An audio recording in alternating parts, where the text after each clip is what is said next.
Bienvenue dans cette exploration fascinante d'un sujet qui pourrait changer votre façon de voir le monde et vous-même.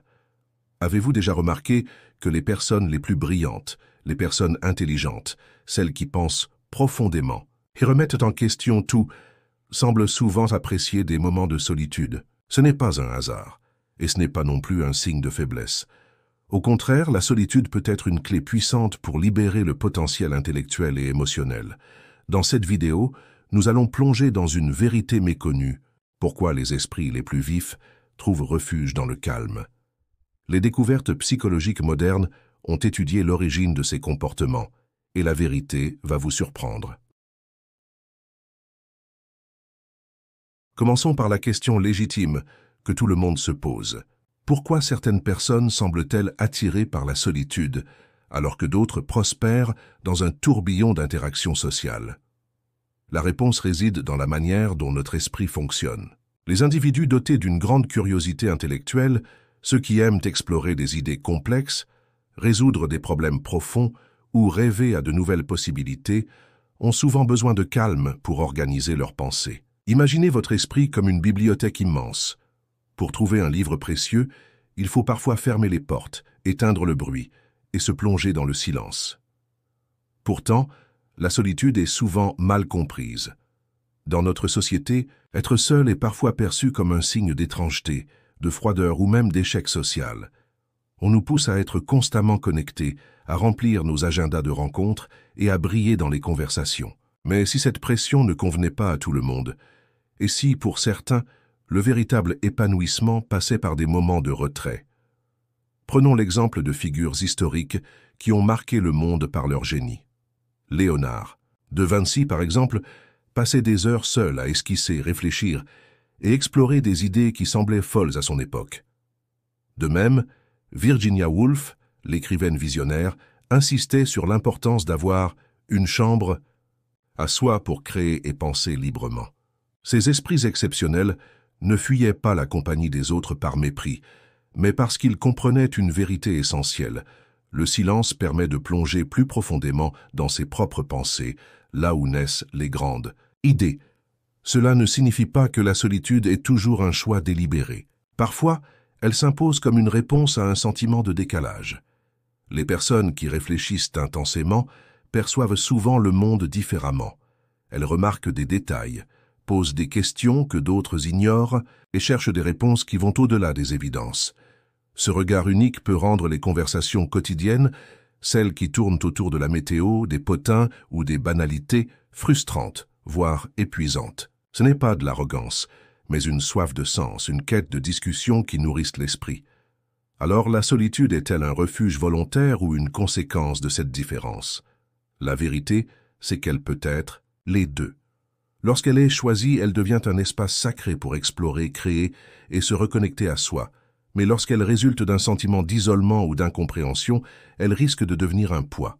La clé est de comprendre pourquoi vous cherchez la solitude et comment l'utiliser pour grandir plutôt que pour vous enfermer.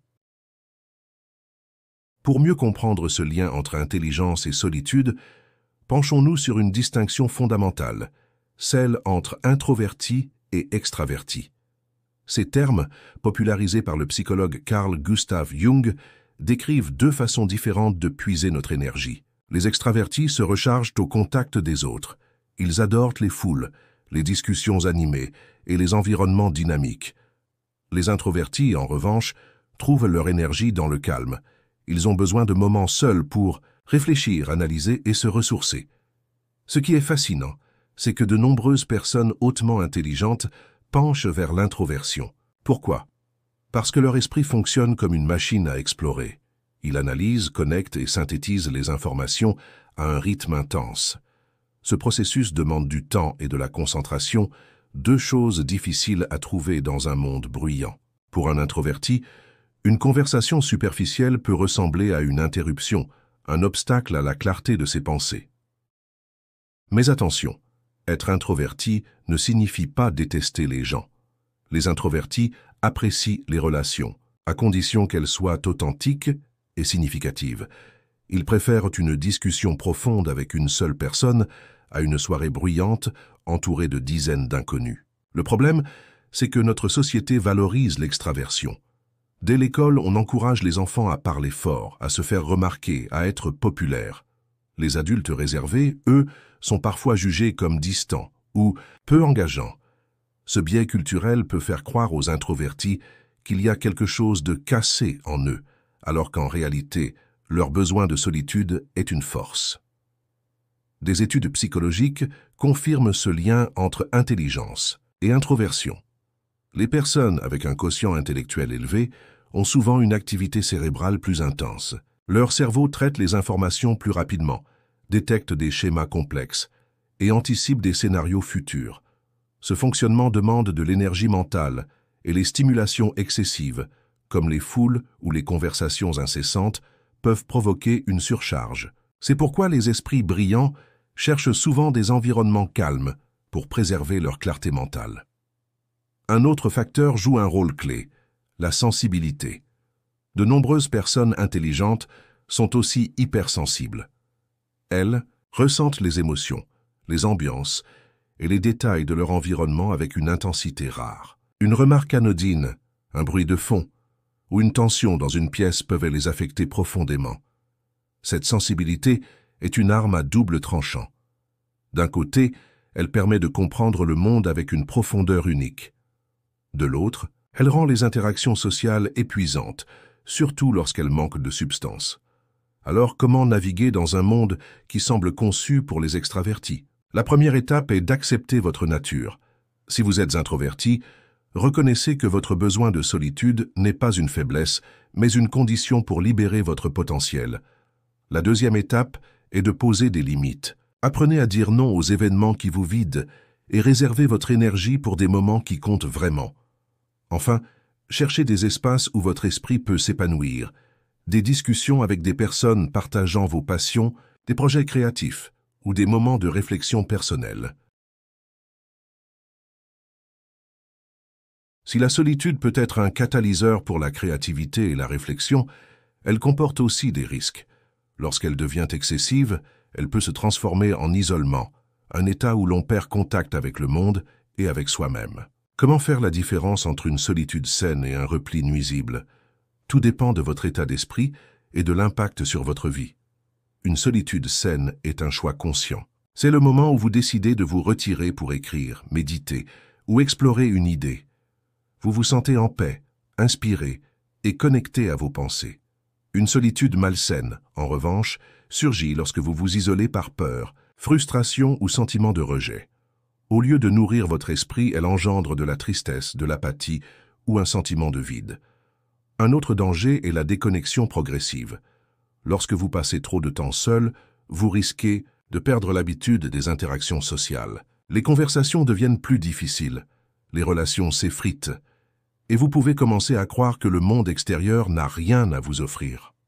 Ce cycle peut renforcer un sentiment de supériorité intellectuelle, où vous pensez que personne ne peut comprendre vos idées. Mais cette attitude est un piège. Elle vous prive des perspectives différentes qui enrichissent votre pensée. Pour éviter ces écueils, il est crucial de cultiver l'équilibre. La solitude doit être un outil, pas une prison. Voici quelques stratégies pour y parvenir.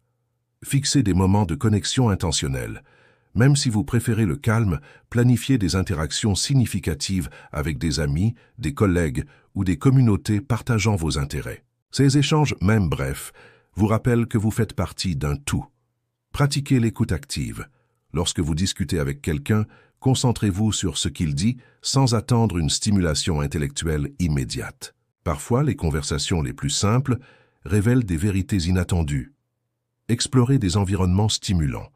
Rejoignez des groupes, des forums en ligne ou des événements où la réflexion et la créativité sont valorisées. Aujourd'hui, il est plus facile que jamais de trouver des personnes qui partagent votre curiosité. Évaluez votre solitude. Prenez régulièrement du recul pour analyser ce que vos moments seuls vous apportent. Vous sentent-ils revitalisés ou vous laissent-ils vides? Cette introspection vous aide à ajuster votre équilibre. Un exemple concret. Imaginez un écrivain qui passe des semaines seul pour terminer un roman. S'il utilise ce temps pour plonger dans son univers créatif, il en sortira enrichi. Mais, s'il s'isole parce qu'il se sent incompris, il risque de stagner, coupé des inspirations que le monde pourrait lui offrir. La solitude doit être un tremplin, pas une fin en soi.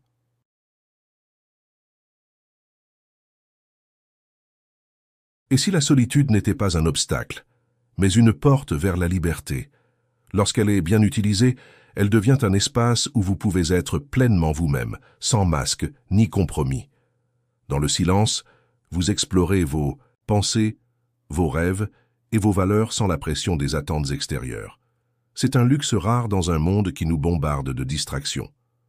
Carl Jung parlait d'un processus qu'il appelait l'individuation, le chemin vers la découverte de votre identité unique. Ce voyage exige des moments de recul, où vous pouvez écouter votre voix intérieure sans le brouhaha des influences sociales. La solitude vous permet de poser des questions essentielles. Qui suis-je vraiment? Qu'est-ce qui me motive? Comment? Puis-je contribuer au monde? Mais cette liberté a un prix. Elle demande du courage. Être seul, c'est affronter ses doutes, ses peurs et ses incertitudes.